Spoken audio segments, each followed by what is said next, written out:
Welcome to Soundbreaker. In today's episode, we're talking to Roman Müller, who is the founder and CEO of Solo Freedom. Roman, thank you for joining us today from Brussels. And for our listeners who might not be familiar with you, could you please introduce yourself and before we dive into it?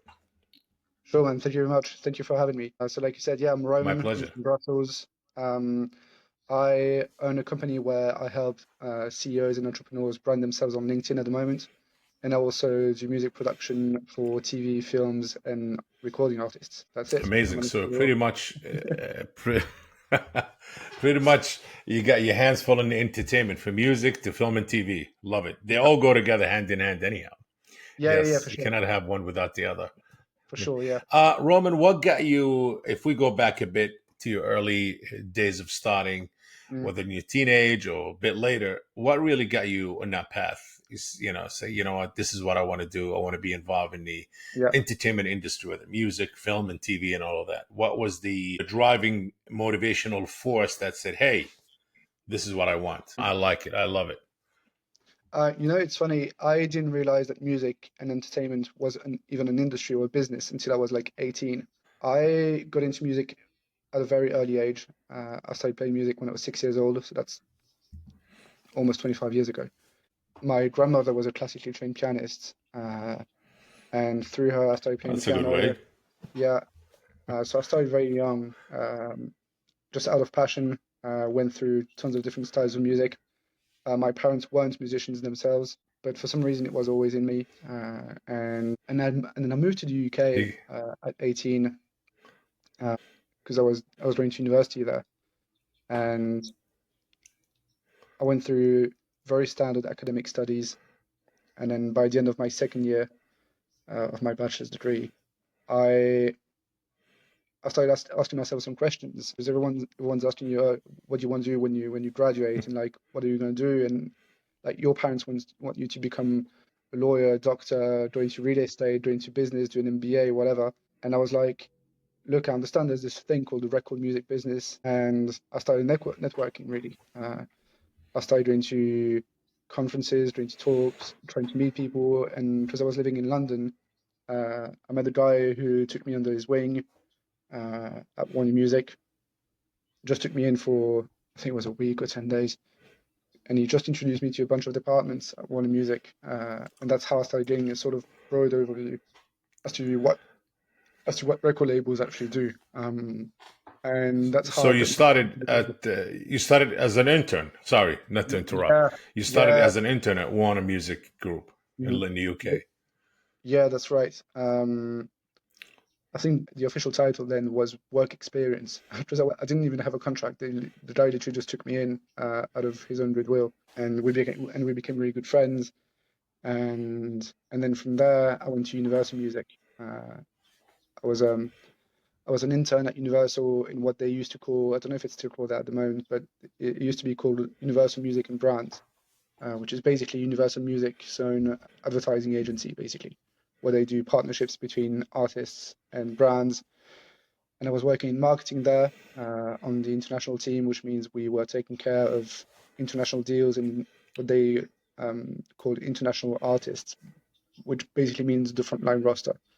And our job was to help support the different countries that we were working with, and hopefully Yeah. secure a few big deals a year, and advise clients and brands on which artists to hire for what kind of activations in which territories, sourcing the data, negotiating with labels and managers, and that sort of stuff. So Roman, you worked for Universal and you worked for Warner Brothers first, and Yeah. you entered both one of the largest companies out there in the world, pretty much. I would say, what was like your biggest lessons that you took away from interning at Warner and Universal?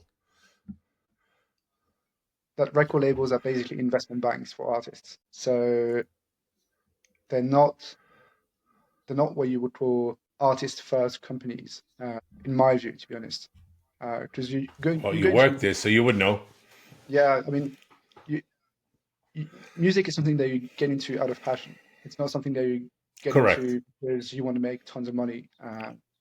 So when you go there, you actually go in there with passion and your drive and whatever animates you about music. And then once you step into the door and you realize what record labels actually are, the delusionment uh, between what you expect and what the reality actually is drastic. So that was my first big realization, and that was a real reality check. But still, you can either move past that, or you can just say that's not for me. I had a bit of both. Uh, I remember my first meeting at University of Music. They sat me down into a room with three guys, and they were like, "Look, this is how the company works. This is how the politics in our company works, and in our department work. We're going to walk you through it." And for an hour, they basically walked me through company politics, and that was the strangest introduction to a job I've ever had. You felt like you had a big, like a big law firm or finance company. Yeah, basically. You know, well, I mean, listen, it's a thin line, really. It's a business in the end of the day. People make a living working there. And yes, there's so many lives, so many people depend on it. And it has to be taken at a very corporate structure, organized. I know what you're saying. It's like there's no soul. It's very corporate, very money driven, very number driven, which is, I Well, totally understand. But again, they wouldn't be successful if they weren't like this. They wouldn't be called major labels. They wouldn't have be backing a lot of major artists out there. I'm not defending. I don't work for major labels. I'm not sponsored by a major label, but I understand, the structure, because if you don't, then you wouldn't be a major. You wouldn't have the strength to be able to push a certain button to back major artists and make them a worldwide famous. Sure, they have to have talent, but talent on its own is not enough. You know that. Everything, like anything, whether you're an innovator or a singer or an athlete, without backing, the proper backing and the strength, you cannot go anywhere. 1,000%, 1,000% agree with you. But it's it's still strange in the sense that you essentially end up Sure. working for, well, fair enough, you end up working for the top 1% of earning artists out there. You end up Yeah. working for Oh, yeah. top tier priorities Yeah. for sure.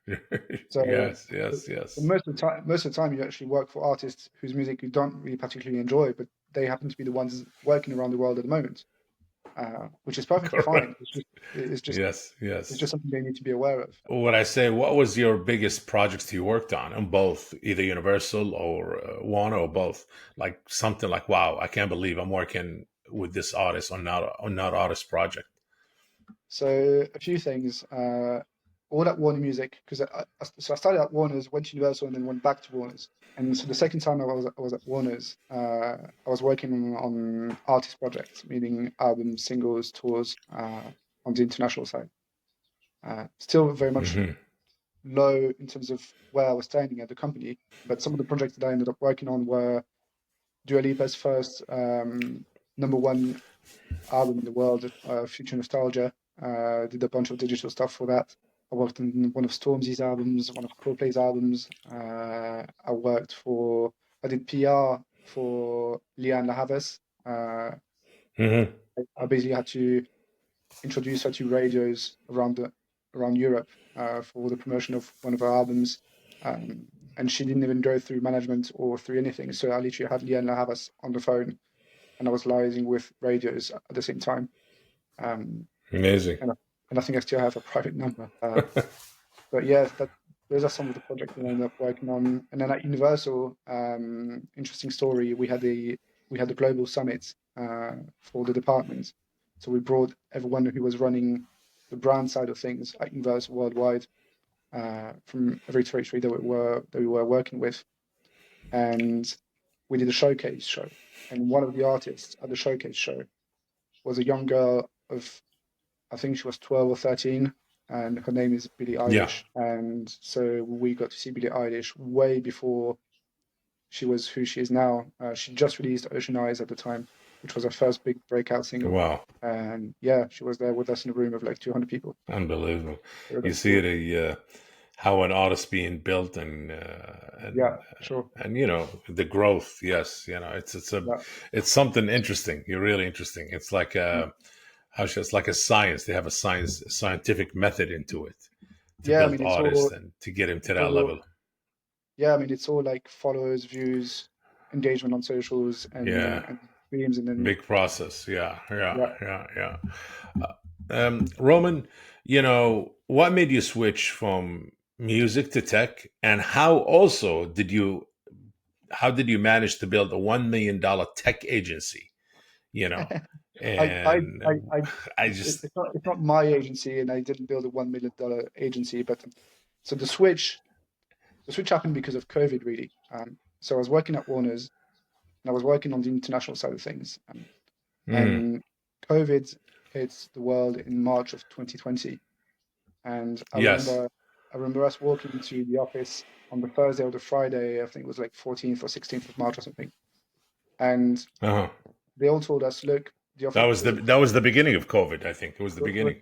yeah, it was the Yes. very beginning, and everyone at the office told us, look, it's not.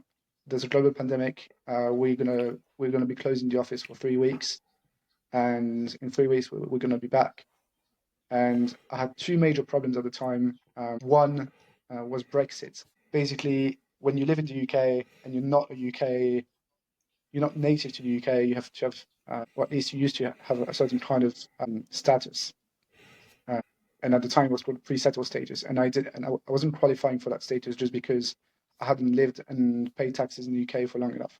And so my first worry was, we don't know how long this thing is gonna take, and I might be stuck here for a while. And the second was, we were working on the international side of things, which meant with COVID, you can't send artists to tours, to shows, to promo, to TV shows, to nothing anymore. So I basically understood that as an entry level guy at a big record label, I was going to get laid off. So I literally went home that day, packed my suitcase, got on the first Eurostar back to Brussels on the Saturday morning, and on the Monday the borders were closing. And Yes. then I think 2 or 3 months later, I had a call with Warner's, and they're like, "Look, we're not doing really well, and we're going to have to let you go," which was perfectly fine because I was way You were happier. expecting it anyhow. And I was Yeah. expecting it. And so I ended up switching jobs. And one of my friends had started creating his own tech agency, and so I joined his agency, and we grew the agency from like 4 employees to 15 employees at its peak, and that was the 1 million revenue agency that we built. Amazing. I mean, kind of, how should I say? I would say a gutsy move, to go from one end to a different end. Sure, tech and music always work together, but still. Yeah, And what would your position there? Would you like the chief of staff yeah, or yeah. yes? That was What is it called? Z Toolbox? Is that the name of the yeah, agency? yeah. It was called the Uh-huh. Toolbar. The whole idea was, we're going to advise mid-sized businesses on how to implement no-code tools into their business processes. The realization was, the average employee works 8 or 9 hours a day, but they basically spend half of that time doing manual jobs that can be automated or made a lot easier through software tools that don't even require code, that don't require specific technical knowledge, but you can actually take those 4 hours, replace them with tech tools, and allow the employees to actually spend those 4 or 5 hours a day that they're wasting at the moment, Hmm. and use that time to actually be productive and create value for the companies. And so we were advising, mid-sized businesses on how to implement these tools into their processes so that they could stop spending money that they didn't need to spend, essentially. I mean, business must have been really well, especially during COVID, because Yeah, anything digital, sure. it was just flourishing beyond. Yeah, It was 10x or 100x even. yeah. I don't know what the actual So number was, but yeah. from the toolbox, where did you branch out after that? What was the next step? How long did Yeah. you stay at the toolbox, and where did you go from there? I stayed there for a year and a half, uh, and then Okay. and then it ended up going bankrupt, which is why I left. And from Why? there, Such a. why? Because it's a long story, and I'm not sure what I can and what I can't tell. But It's basically, okay. Making a uh, lot of money suddenly and overspending. well, there's some of that. There's disputes between shareholders. There's debt that you can't pay back, and internal disputes, and it's just a bad cocktail. Unbelievable. Yeah, Killing a good thing. That's what happened. You yeah. know. So from there, what did you what was your next transition from there? So the way we acquired clients for that agency, 95% of our clients, I want to say, were all inbound leads coming from LinkedIn content. So whenever the Okay. owner of the agency, who at the time had, I think that's something like 25,000 followers on LinkedIn, every time he was posting something, a bunch of leads would land in our Slack channels. Yeah. And so I was like, I can do the same thing for myself. And I started using that technique to help business owners land either more leads or create their own brands online through LinkedIn specifically. And so I thought that's a good service that I can probably offer. I'm pretty good at writing. I can be consistent with online content. Let me try to give this a shot. And so that's what I started doing. Wow. And it works. So pretty much basically you started doing it for your own thing. Yeah. Did you also work for another company in Belgium, that's right? Social Lab or no, Oh, that was Ogilvy yeah, Social Lab. yeah, that was ages ago. That was in between gigs at Warner and Universal, I think, or Universal and Warner, I can't remember. But Okay.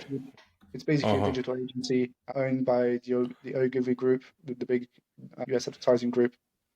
And Social Lab Hmm. is a Belgian-owned agency that merged with Ogilvy. And when they merged, they started opening offices everywhere around the world. I didn't stay there very long, and I left because Warner's called me actually. So it was between Universal and Warner's. Um, I stayed there for like Let's 18 talk months. about you starting your own label, Yeah. Roman. Start Life Records. What inspired you from the music Um, business, tech agency, and back to starting your own label, Start Life Records? yeah. So initially, I've always been to music, and I've always managed artists and worked with artists, whether as a producer, as a manager, anything I could get involved with in terms of music. I was always trying to get my hands into. Yeah. And so for a while, I thought about starting my own label. I wanted to call it Life Records because I wanted to build a group called Life Entertainment. And I thought Hmm. one arm of that is going to be a record label. And so I thought, let me try to build a label called Life Records because I want a life. I want to build a life in music. That was it. That was the reason I called it Life Records. But then I also realized working with artists can be a mess. And having experienced that firsthand with bands, you have to manage egos. And I don't particularly enjoy dealing with egos and dealing with other people's problems. So it wasn't. So But that's I part thought, of it, being in the music business, yeah. especially having a record label. So I thought, you know what? I'm not actually going to build a label. I'm going to build this music production business where I'm going to be the producer and I'm going to be the guy who does everything. And so that's the umbrella under which I produce music myself for brands, TV, that sort of thing.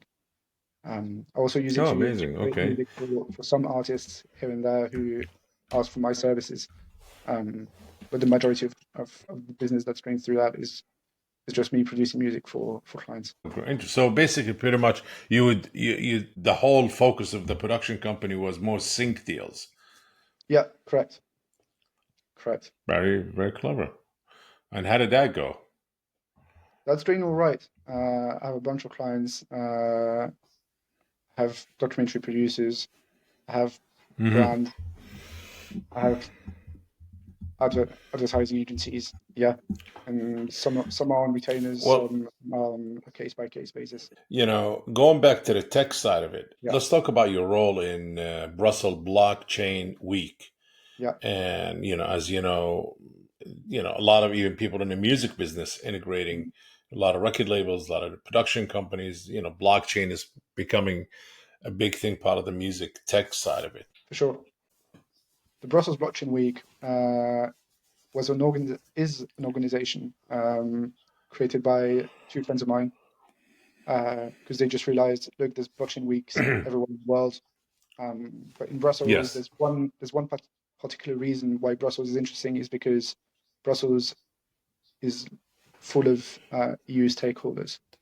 There's the European Parliament, there's banks, there's literally everything, and so their whole idea was let us create something that's a little bit different because most blockchain weeks focus on NFTs and Web3 and are very like DJ focused. Yes. And their goal was to actually create a forum between entrepreneurs in the blockchain space and EU regulators. And so we held like a 3-day conference last year at an event space where we welcomed everyone from central bank chiefs to EU regulators to Web3 innovators. And we had specific panels on specific subjects. Hmm. One which I ran myself was on the tokenization of real estate and on what blockchain can do when it comes to fracturing real estate into blockchain assets. So that was, and my role within that whole organization was just to help my friends make sure that the event was a success. And then we held a bunch of side events as well, one of which was a Hmm. hackathon. And last year was actually quite good. This year they're doing it slightly differently, but You're also part of Crypto Square. How yes. did that being part of Crypto Square shifted your view on Web3 community? So Crypto Square is a Belgian crypto community. It's probably the most famous Belgian crypto community. Uh, and I Hmm. got involved because after the toolbox, I was like, look, I have this experience in music, I have this experience in tech. There's this new thing called Web3/blockchain propping up. And one of my friends is really, really into it and has made a living out of it. Hmm. A marketing, a Web3 marketing agency. And he took me to an event in Paris, which was an NFT Paris 2 years ago, I think. And one of the communities who was present at that conference was Crypto Square, and so that's where I met them.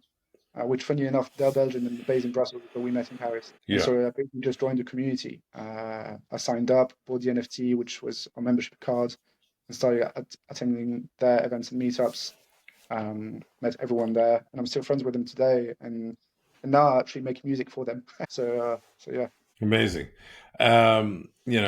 Let's talk about what you're about right now, solo yeah, freedom.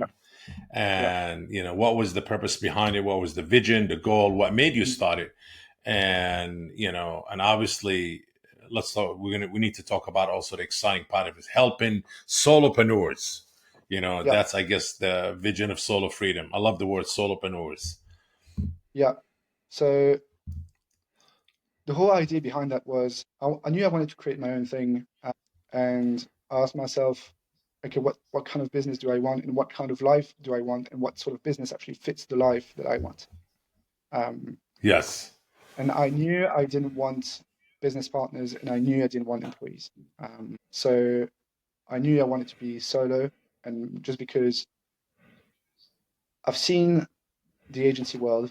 I've seen what it takes to manage people. I've seen the amount of energy and money that it requires, and that's not something that I want to spend myself on. And Hmm. so I was like, you know what, might as well be a one person company and help business owners do the same. And my entire goal was to chase freedom, both financially, but also freedom of location, freedom to basically do whatever I want, whenever I want, and wherever I want. That's basically the vision. I don't want to answer to anyone, meaning I don't want to raise millions of dollars and answer to shareholders. I don't want to spend my life on admin stuff. I just want to work with cool people and do cool stuff and feel as free as possible. Uh, and that was the whole idea, and that's on the way. Amazing. What's next for Roman and for solo freedom in the upcoming I, future? hopefully bring in more clients and then build products, and then Hmm. under the form of courses, books, whatever. That's more, but because right now I run this as a service, so I need to build something that's a little bit more scalable. But right now, the service side of things is taking off. I'm getting increasing more demand and more clients. So I also need to standardize my processes a little bit more so I can save on some of my time. And then, can you hear me? Yes, absolutely. Yes, we can Cool. hear you and Right. see you. So yeah, Yes. those are the next steps. Scaling, bringing more clients, Great.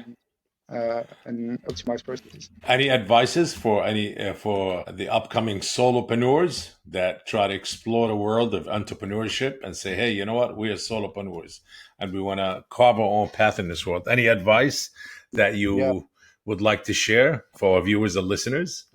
yeah. Stay as simple as possible. Don't try to make things too complicated. Build one service, one vertical, one offer. Don't spread yourself too much, and don't spread yourself too thin when you start out. Don't try to get it perfect either. Um, there's a there's a there's a word in tech called the MVP, the minimum viable product, and I think you should try Yes, to keep MVP. everything. Yeah, the MVP. You should try to keep everything as an MVP. So whether that's your product, your service, your content strategy, you can have a minimum viable content strategy and try to build that at first. Don't try to get it too perfect. Just try to get it out first, and then Hmm. build, then iterate, and then yeah, that would be my main piece of advice at the moment. Well, simplicity is the key. You heard it first here at Soundbreaker with Roman Müller. Roman, I want to thank you for joining us today. And this concludes today's episode of Soundbreaker. Please make sure to follow us on socials and stay tuned for our next episode. Thank you and have a great day. Cheers, Bob. Thank you very much for having me. If you enjoyed today's episode, make sure to share the Soundbreaker podcast. And if you are joining us on YouTube, please like this video and subscribe to the channel. Until next time.